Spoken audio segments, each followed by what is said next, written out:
আজ অর্থাৎ ৯ সেপ্টেম্বর সকালে কলকাতা রাজ্য দেশের মতো বিদেশেও যেসব ভারতীয়রা থাকেন তারাও প্ল্যাকার্ড হাতে উই ওয়ান্ট জাস্টিস স্লোগানে মুখরিত ওয়াই ওর লিবার্টি পার্কে।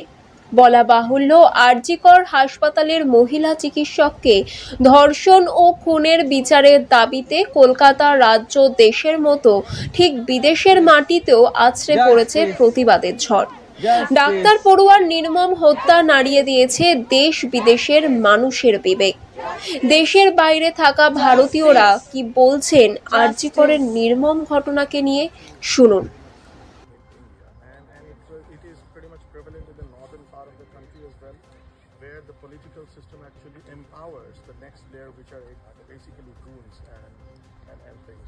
And we have seen the same thing in West Bengal as well, unfortunately right now, is that, I mean, there are a set of people who have been declared as civil volunteers. They actually think themselves to be the commissioner of police. And just we want to say that this is a political, let's just face the truth.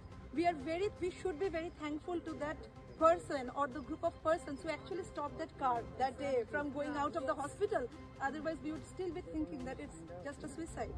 And I don't want to name the party or the person associated with that party, but it is true that we need some brave people like that, and she was a woman, for those who know. And another thing is, just as someone said about victim blaming, so this incident happened like 1 or 2 days back in India. A woman who was given the promise of marriage by a man, he was raped in broad daylight in Ujjain, and people were just standing at that very busy intersection. And they used to think that we are the chief minister.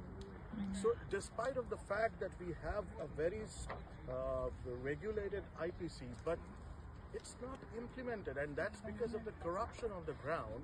And then you have a set of people who think that we are beyond law, and we can have multiple loopholes here and there. And so I think